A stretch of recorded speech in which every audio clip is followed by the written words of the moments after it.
Welcome to ఉదయం news. Palnadu జిల్లా నర్సరావుపేటలో పలు ఆయిల్ మిల్లులపై విజిలెన్స్ ఫుడ్ సేఫ్టీ అధికారుల దాడులు. ఆయిల్ మిల్ గోడౌన్లలో తనిఖీలు చేసి శాంపిల్స్ ను సేకరిస్తున్న అధికారులు.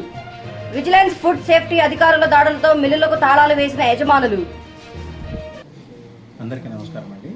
ఈరోజు నర్సరావుపేట పట్టణంలో vigilance and enforcement officials plus food safety department వాళ్ళు సంయుక్తంగా Vahini edible oils private limited mill మీద సంయుక్తంగా దాడులు చేశాము. వాటిల్లో లూజ్ ఆయిల్ 8,000 లీటర్స్ కెపాసిటీ ఉన్న ట్యాంక్లో 1,800 లీటర్స్ పామ్ ఆయిల్ లూజ్ ఉంది. అది శాంపిల్ లిఫ్ట్ చేశాము. అనాలిసిస్ నిమిత్తం స్టేట్ ఫుడ్ ల్యాబొరేటరీ ఆచారం హైదరాబాద్ పంపిస్తాము. మిగతా ఈ సీల్ ప్యాకెట్స్ బ్రాండెడ్ ఐటమ్స్ కూడా ఉన్నాయి. అవి కూడా శాంపిల్ లిఫ్ట్ చేయడం జరిగింది. అనాలిసిస్ రిపోర్ట్స్ వచ్చిన తర్వాత వాటి మీద తగు చర్యలు తీసుకుంటాం. నమస్కారం అండి. ఈరోజు గుంటూరు జిల్లా విజిలెన్స్ అండ్ ఎన్ఫోర్స్మెంట్ ఎస్పీ గారి ఉత్తర్వుల మేరకు మా ఆధ్వర్యంలో ఫుడ్ సేఫ్టీ అధికారి అయినటువంటి శ్రీకాంత్ గారు మేము కలిసి జాయింట్గా ఇన్స్పెక్షన్ చేయడం జరిగింది.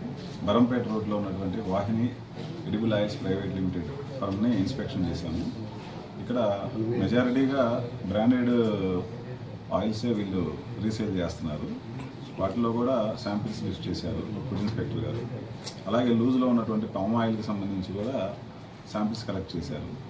వారు ఫర్దర్ అనాలిసిస్ కోసము స్టేట్ ఫుడ్ ల్యాబొరేటరీకి పంపిస్తున్నారు.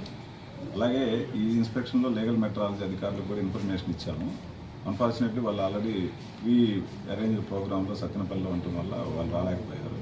బట్ వాళ్ళకు కూడా ఇన్ఫర్మేషన్ ఇచ్చాము. సో ఈ ఇన్స్పెక్షన్స్ ఇలాగే కంటిన్యూ అవుతాయని తెలియపరుస్తుంది.